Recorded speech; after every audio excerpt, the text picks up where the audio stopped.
Hi, I'm Teresa Reed. And I'm Loretta Codrington. Obviously, we're recording this on a Zoom meeting, but don't blame CTM for the quality, okay? Teresa and I both are longtime residents of Washtenaw County, and we're here to urge every Washtenaw County voter to apply to vote by mail in every election. It's called permanent absent voter status.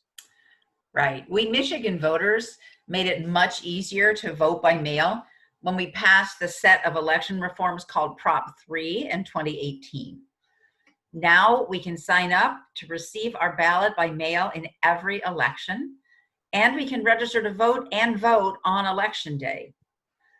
So Loretta and I are going to talk to you about two things. One is why to vote by mail, and the other is how to vote by mail. It can sound a little complicated, but bear with us because it's not that hard. Exactly. So first things first, why you should sign up to vote by mail in every election. There's a lot of reasons.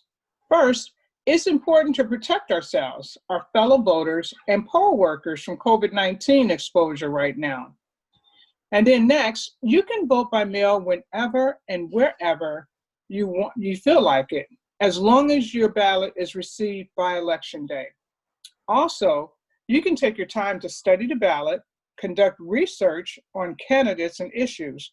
For example, judges are so important to our legal system. They interpret the laws, dictate verdicts and sentencing, but most voters have no idea how to choose them. So when you get your ballot early, you have a chance to learn more about the judges and decide who to choose. You can be sure your vote truly reflects your values. So important. There are two other reasons to vote by mail. When you vote by mail, there's no chance you're going to get turned away at the polls or intimidated or face long lines or face any confusion at all. So that's a big deal. And also, you'll never miss an election. When you're on the permanent absent voter list, you get a reminder to vote in every election. Our most fundamental right as American citizens is to choose our own government. And getting on the permanent absent voter list reminds us to step up. But Teresa, what if someone wants to stand in line and vote in person? Like in my family, we have a tradition of taking those selfies with the I voted sticker. Yeah, me too. And you know what? That's a really nice civic ritual, voting. And my family enjoys going to the polls too. So a couple things there. One is just because you sign up to vote by mail doesn't mean you have to vote by mail. So you can sign up to vote. You can send in your application when you get it. We'll get to that in a second. You can even get your ballot. You can even fill out your ballot. But if you don't want, if you decide, no, I really want to go to the polls, you can just take your filled in ballot to the polls. They'll spoil it. It's called spoil it. And then you can vote at the polls the way you usually have. Also, you know, you can go to the polls to do different things. You can go to the polls on election day and they will be open. You can go to the polls to help other people vote. You can go as a volunteer or as a poll worker. So you can go to the polls if you want to, but it's safer in many ways to vote by mail. Right. It's important also too for young people to help with elections right now, especially because of COVID-19. Most poll workers are in their 60s and up, which makes them more vulnerable to the infection. Our generation won't be around forever. This is your world to make of it what you want, and getting involved in elections makes you a smarter voter, right? Yeah, for sure. So let's go over the steps in a voting by mail. How do people do it actually, and how does it work? Okay. One easy way is to go to the Washtenaw County Clerk's website. I did it again. The URL's at the bottom of the screen. It's okay. The URL at the bottom of the screen. Fill in a form requesting permanent absent voter status. It takes just a minute or two. Yeah. Then you're on the list to vote by mail in every election. You can also get on the list by calling the Michigan Secretary of State's voting hotline at 517-335-3234. Right, and that's at the bottom of the screen too. After you're on the list, about 60 days before every election, you'll get an application for a ballot to vote by mail. So Teresa, why not just get a ballot and skip the application step? A lot of states do that. Several states do that, not a lot, but several. And we might do that down the road, but right now we're requiring an application for the ballot for a couple of reasons. One is that it ensures that you're living where they think you're living, you know, and you might have moved in the last few years. So it confirms that you're living where they think you're living. And then also it gives them a signature for them to check against when you turn in your ballot. Okay, so you sign the application and then you sign your ballot, and then they go, okay, yeah, those match. Mhm. Now some people worry. My signature changes every time I write it. So some people think they'll never match my signatures, but there are some tried and true ways to make sure that signatures match, and they're really good at it. At the matching, and very importantly, that if the Secretary of State thinks your signature doesn't match, they have to call you and let you, or notify you. Like, they can only call you if you put your phone number or email address on your application. But anyway, they have to contact you, and then you can go in and say, nope, that's me, look, and sign it again. Okay. Okay. All right. So you'll send in the application requesting a ballot. Yep. If you return it, then about 30 days before the election, you'll receive your actual ballot. Right. Once you receive your ballot, you take your time, mark your choices, sign the envelope provided, and mail it back. Now remember, you want to mail it early. Right. So mail it back and mail it early.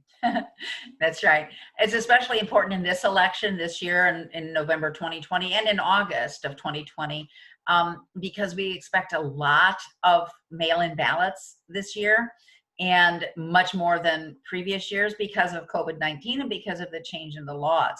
So we don't want to break the post office, right? We want to make sure that our ballots get there, and not really overwhelm postal workers. So that's an important reason to mail it early. And again, you get it, the actual ballot, about 30 days before election day, so you have time. Okay, so one last time, let's go over the full process.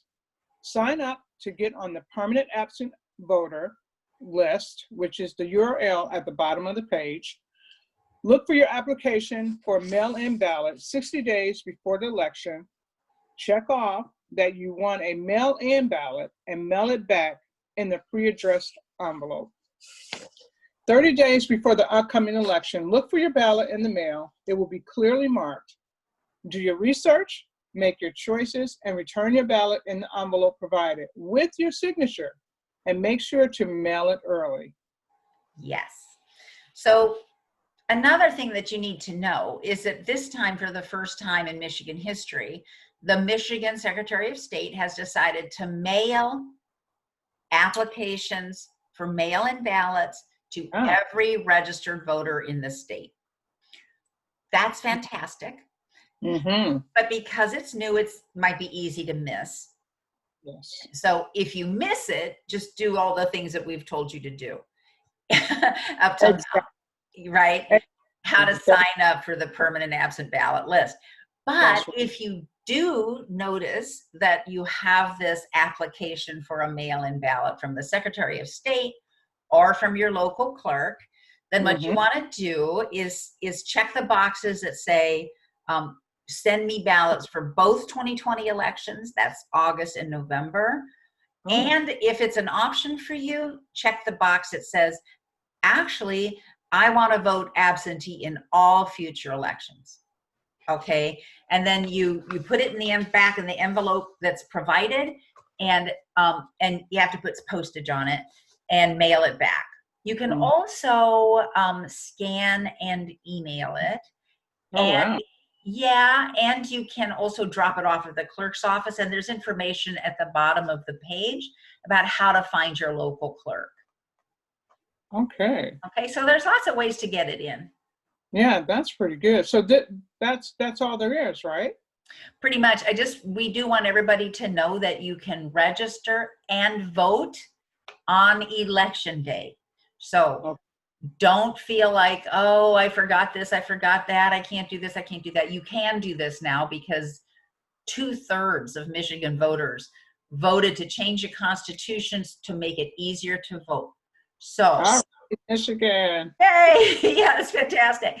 So you can vote, you can register to vote and vote on election day at your local clerk's office. And again, the information's at the bottom of the screen.